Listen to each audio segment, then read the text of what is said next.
Hello les amis, j'espère que vous allez bien. Moi ça va un petit peu mieux. Hier je vous ai fait une story en vous disant ouais c'est pas du côté de Booba ni du côté de LDS qui ont fait fuiter la vidéo. Je tiens à vite rectifier le tir parce que entre hier et aujourd'hui j'ai reçu énormément d'éléments qui prouvent que c'est clairement du côté de la piraterie.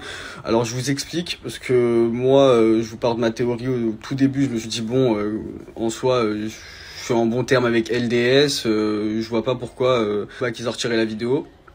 Mais au final, avec les éléments que j'ai reçus et ce que j'ai lu, c'est clairement logique en fait. Il y a les audios de Maeva Guénam qui sortent. Ensuite, après, ça s'embrouille et au final, la vidéo elle sort sur Twitter pour faire Maes. J'ai vite compris. Sachez que Maes, ça sera pas le seul à couler. Je vous le dis clairement, hein, parce que j'ai reconnu une personne parce que j'avais pas du tout suivi les réseaux sociaux. Et j'ai reconnu clairement une personne qui m'a bien tabassé ce jour-là et qui au final crie sur Twitter. Donc oui Marsou, je t'ai bien reconnu. Et excusez-moi pour le décalage, j'ai mon téléphone qui a bugué. Donc je vous disais clairement concernant Marsou, oui je l'ai reconnu. Et il y a une chose que vous devez savoir. Je pense sûrement. En 2017, j'avais parlé de Booba, j'avais sorti des dossiers sur lui. Donc le combo en 2017, je parle de lui et qu'ensuite après en 2018, je parle de Maes, ça l'a clairement motivé. Donc dès qu'il a eu la vidéo, il était bien content. On va pas se mentir, hein, ça a fait une pierre deux coups. J'ai parlé sur Maes, j'ai parlé sur Booba.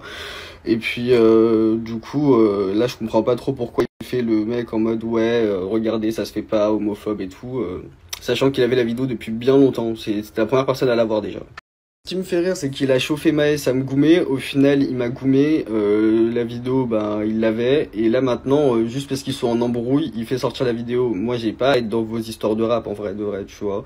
Je suis déjà assez humilié. Je suis un petit peu dégoûté déjà. Alors, être dans des conflits comme ça m'intéresse vraiment pas, tu vois. Donc, je trouve ça un petit peu hypocrite. Mais bon, sachez que cette histoire, comme vous le savez déjà, ça va aller archi loin. Et concernant ce que je vois sur Twitter, parce que je vois que j'avais déjà fait des démentis, mais ils n'ont pas été pris en compte. Concernant Noah Valentino, quand j'avais sorti cette histoire en 2018, ça a été trop tard. Au final, 1 heure à 2 heures après, j'ai eu confirmation que c'était fake, mais bon, malheureusement, c'était déjà lancé et au final, l'histoire était partie en couille. Mais je tiens vraiment à le dire et c'est pas parce que y a toute cette polémique ou je ne sais pas quoi, parce que c'est juste il faut rétablir la vérité. Et cette histoire était fake. C'était fake et fake. Genre il y a jamais eu d'histoire de transsexuel. C'est juste un mec, il a vu Maes sur les réseaux sociaux et au final il s'est tapé un trip. C'est tout. Genre c'est du mytho, genre un malade mental. En tout cas, vous inquiétez pas, demain je vais encore bien parler. Je vais encore bien continuer à parler parce que cette histoire-là, elle est pas finie. Alors, je suis actuellement en train de lire vos messages. Vous me parlez tous de Magali Berda juste parce que j'ai dit que Booba était à l'origine de la fuite.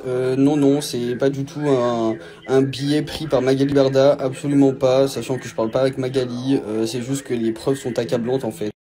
Les vocaux sortent, ensuite il y a ma vidéo de moi humiliante qui sort, et en plus de ça, il était déjà au courant, et les vocaux qui circulent sur le web, et également dans mes DM de la team LDS qui parlait de la fuite de la vidéo, donc non, les preuves sont bien accablantes et tout.